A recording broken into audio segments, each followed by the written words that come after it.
Hi, and welcome back to another episode of the Content That Grows. I'm back with Nate Turner. How's it going, Nate? I'm doing well, Derek. It's getting warmer here in the Chicago area, so happy about that. Yeah, it's still warm in Florida, so. Yeah. All right, so I wanted to talk about a topic today that I feel like is important. If you're invested in SEO, whether you're handling it in-house or you're working with an agency, I just kind of want to cover a topic that's related to like amplifying your other pieces of content, and utilizing a channel like search to make sure we're getting more eyes on your other pieces. Mm-hmm. And I just kind of wanted to start out by, kind of getting your opinion on why do you think so much or so often SEO content ends up siloed from like the various types of content that SaaS companies tend to make? Yeah, I think there's two main reasons. One is that it often has its own workflow and process, whether you're just internally, like you may be working with freelancers on the outside or, an agency, whatever it might be, you kind of have this process that may just be a bit different. It's a little more machine-like, I guess, in that you're like consistently moving through a roadmap, whereas some other content, if you're going to do a big video series, you have all kinds of planning and just very different timelines for, a different type of content. So I think that the workflow, is certainly a big part of it. And then similarly, I think the objective feels very different. I think a lot of times, like, it's much more planned out. The topic clusters you want to create. There's a lot of things that you're trying to accomplish with that. And so I think it can, if you're not working to keep it integrated, it can start to be separated off from the rest of the content marketing and really start to feel outside of that. And I would guess I would add a bonus third, which is not a great thing, which is that some people view SEO content as just for bots or search engines, which is ridiculous because that at the end of the day, it's actually people. And we've said before, like every interaction with your company is a brand interaction. And so I would say that's probably a third, that sometimes it's intentional and that obviously shouldn't be. Yeah, I feel like sometimes it's a natural evolution, right? Like, even when I think about like planning our own marketing efforts and the different types of content we produce, from the podcast to kind of some of our keyword focused blogs, it's just like, how busy am I? Have I like connected these two pieces? I mean, it helps to go in, like you said, with like a plan to have it all integrated. So at least I know, hey, I want to create this written form piece of content, and then I'm going to have something on the same topic in video format.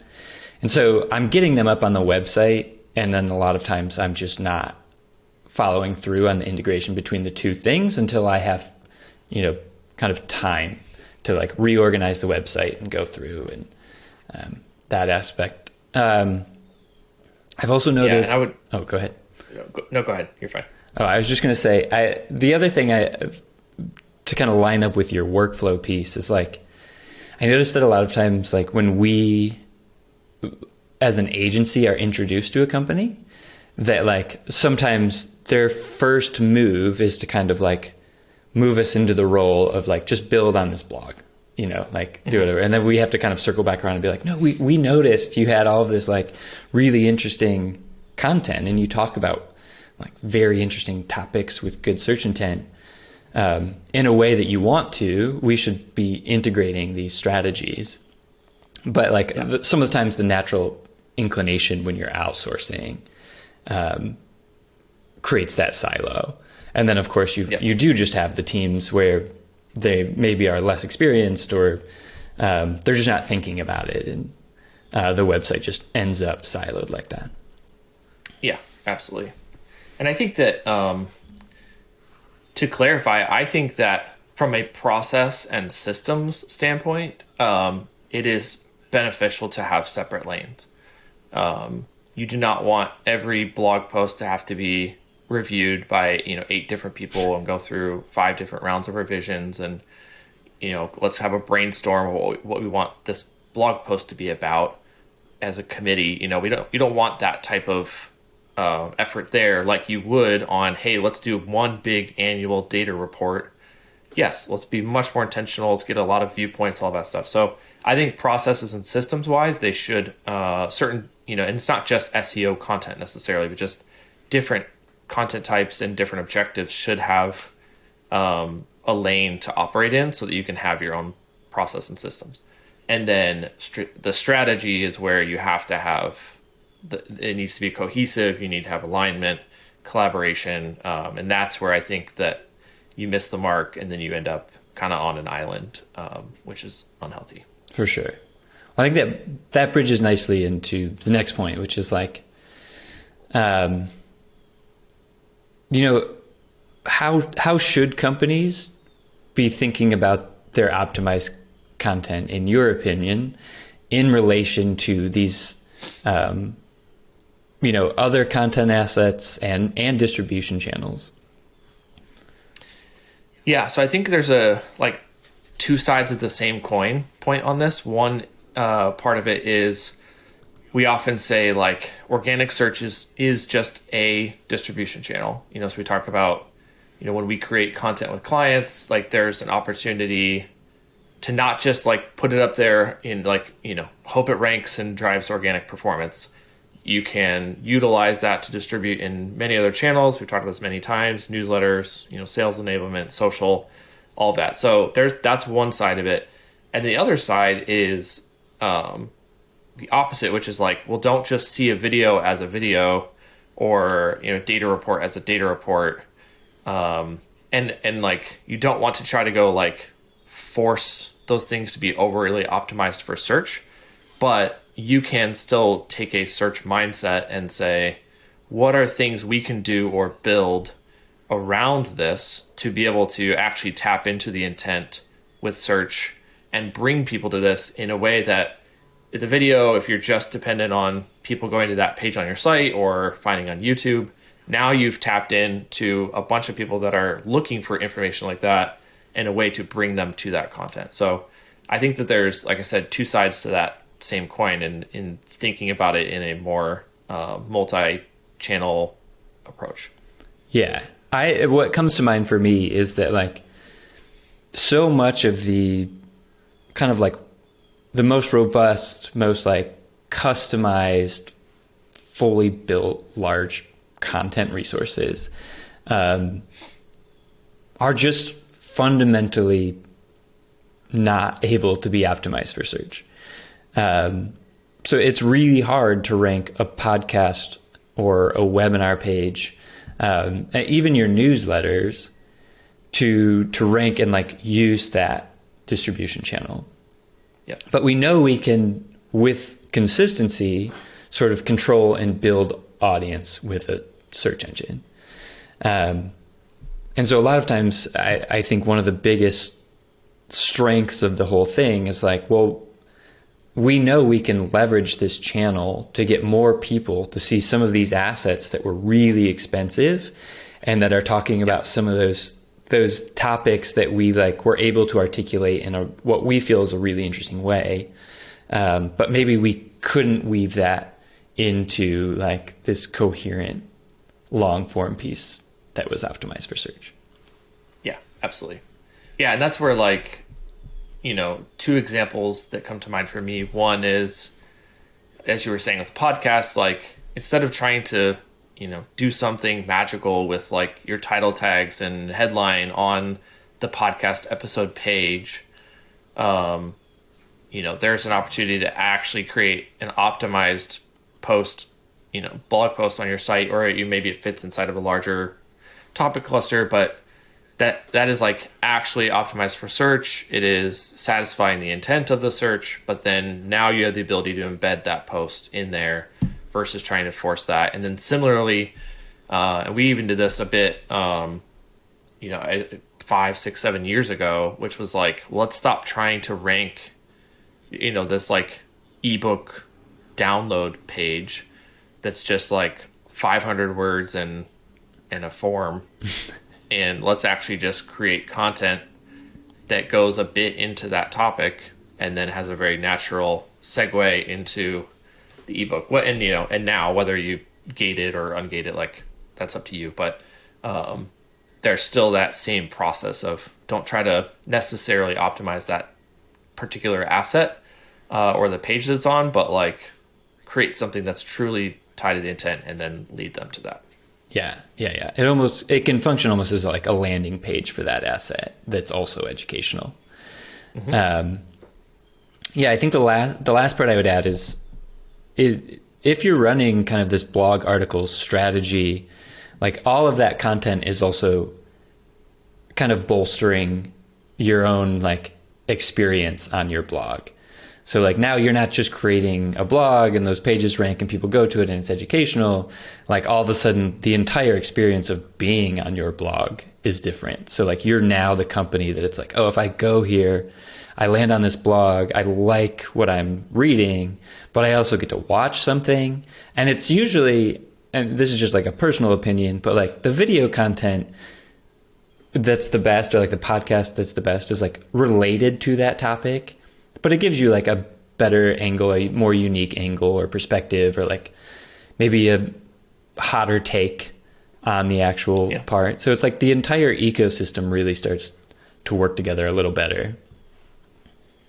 Yeah, I completely agree. And that's a huge part of, well, two things. One, like just creating that experience where you're building trust with your brand. Like that's a big part of it. Not like, oh, that was a good blog post and now I go on my way, but kind of like pulling them in deeper into your ecosystem, I think is important. And then similarly, that is yet again a big part of the overall like search ranking. All that is like when the search engine sees, they search for something, they read your content, stayed on your site, like all of that, went deeper, then that's a signal that like, hey, they found what they were looking for. This is good. This should be here. So like you could have really, really, really, optimized to a T content, and people may not stay as long on your site if you're not, creating those paths or like ways to integrate deeper. And so I think it works well on multiple fronts.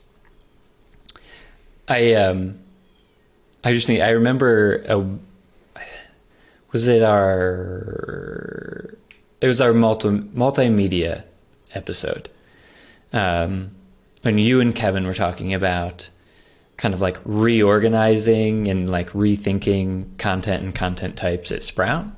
And so I think I'd be curious, was there a time when your team, made a concerted effort to sort of utilize the different types of content on the website, or kind of rethink the way you were leveraging SEO, because you guys were so dominant in that space, and Sprout still is, around something like this? Yeah, I think, related to some of the examples we've given so far, probably wasn't as much, just because we actually did not do until kind of like, maybe 2018, 2019, like towards the end of my time there, we didn't really have a ton of video content, and there was not a podcast to my knowledge.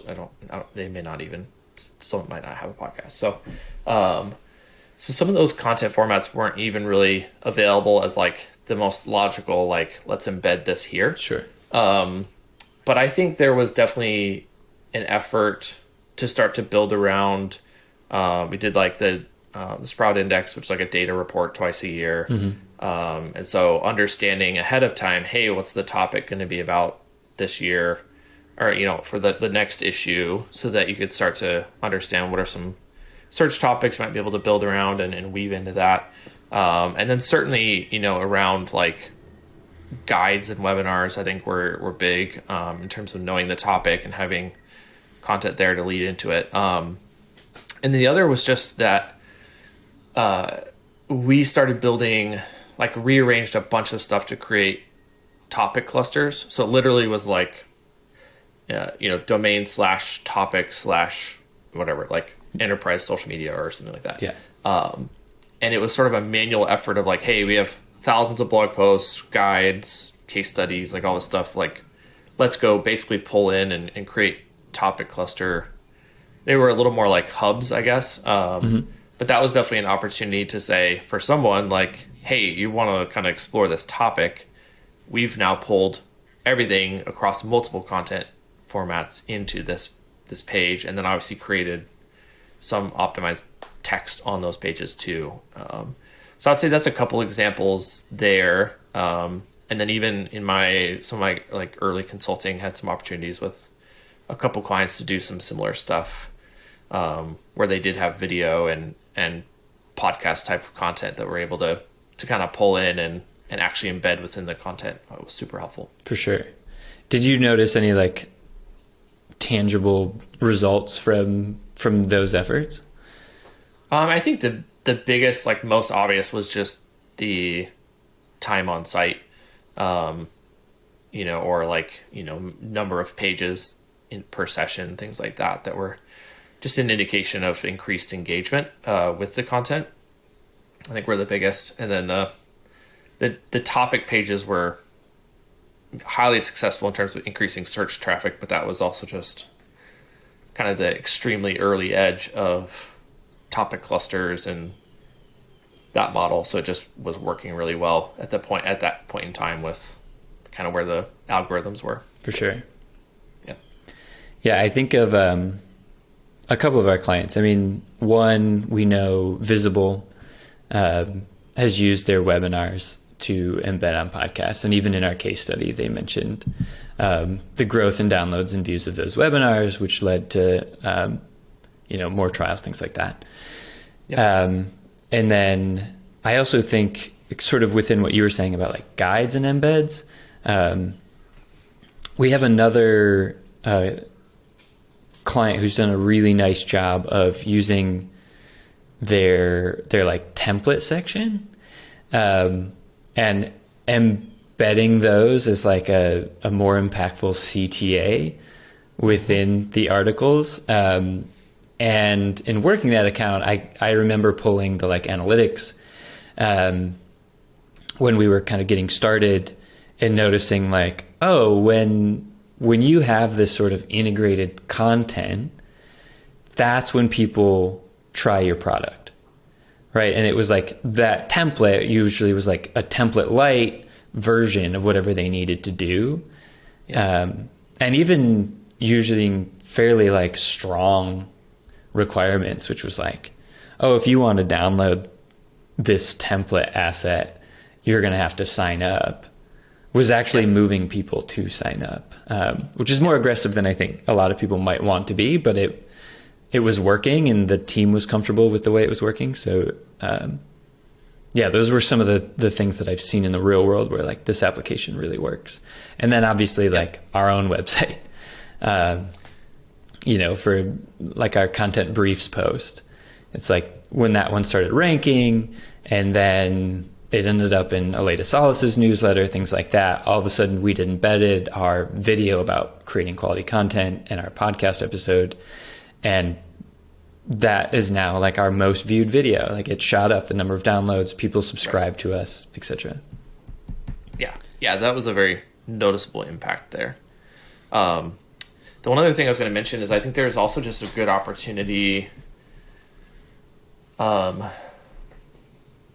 really, if your company has any sort of research already created and completed around like jobs to be done for your customers, I think that becomes another really good way to think about, organizing and tying some of those embeds in. So it doesn't always have to be like, this is a blog post on this topic and here's the podcast about this exact topic. Mm-hmm. I think when you can pull together a number of things that are related to what someone is trying to accomplish. So like what you said with the template, I think that fits that very well. And really understanding that versus like, oh, we should, teach them all about this topic and we should teach them all about this topic because we have a lot to say on it. But understanding what are they actually trying to accomplish? What do we have on that topic? Pull it all together across multiple formats. Yeah, for sure. Yep. Is there like a particular content type that you're bullish on now, like in 2023, as far as like embeds and CTAs, or like things you think work well for an integrated content approach? I feel as though, we've talked about it a bit already, but like video and podcast, I think, are probably the most engaging. And I think a lot of that just has to do with the fact that you can kind of shift from reading about a topic to listening, or listening and watching. And so certain things just might be, whatever, like I'm reading about how to build a comp plan for, a go-to-market team or something like that. And there's an embed, and you can actually just gain a ton more context, finish reading that and then listen to the episode or watch the video. And perhaps even in like a 3 or 4 minute video, you can kind of increase then the amount, like now that you have that foundation and that context, now you can really like amplify it. So I feel like those are great, like I said, just because you don't have to keep reading versus other formats, which is just shifting to another type of reading. Yeah.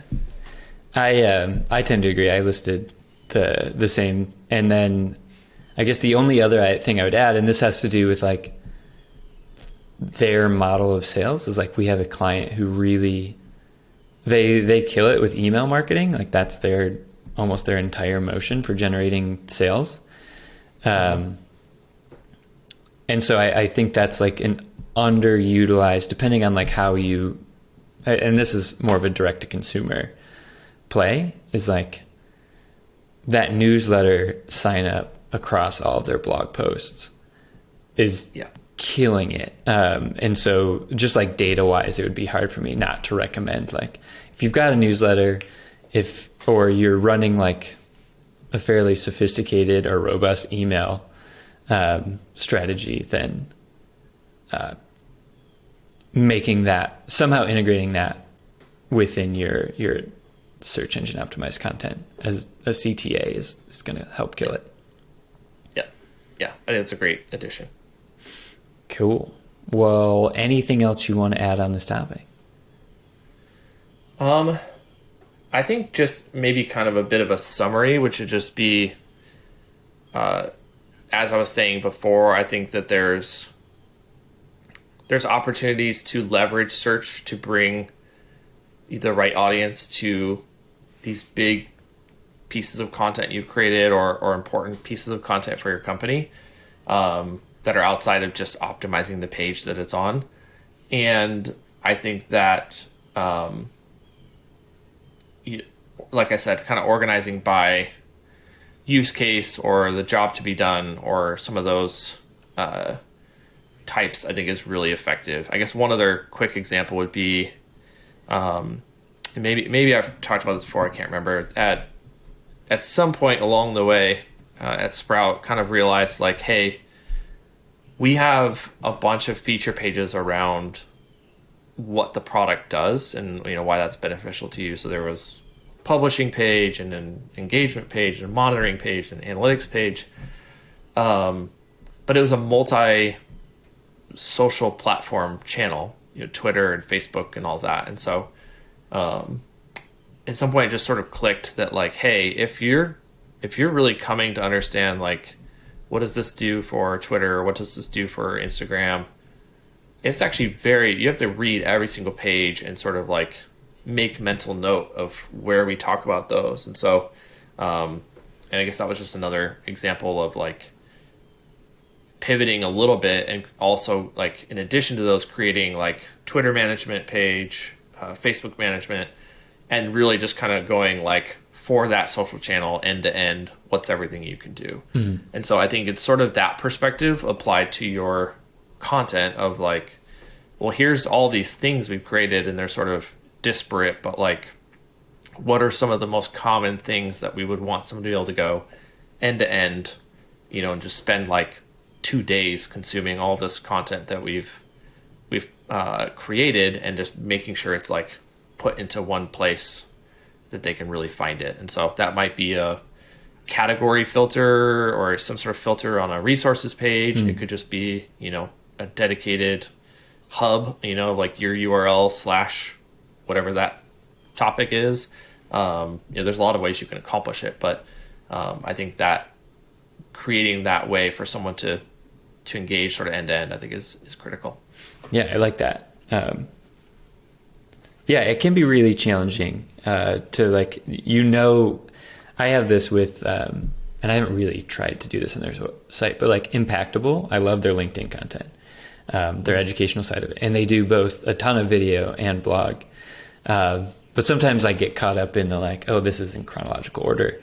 And I want this laid out and like, here's where my company is at, as like a size and the type and et cetera.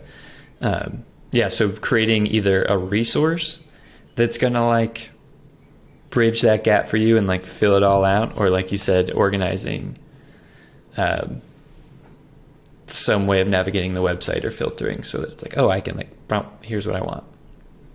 Yeah, absolutely. Cool. Well, it's great chat with you today on this. Thanks for listening. If you'd like to check out any other episodes, please visit 10speed.io/podcast. I have the whole library there. And please subscribe, follow on Apple, Spotify, any platform you choose, so you can get to the next episodes when they drop.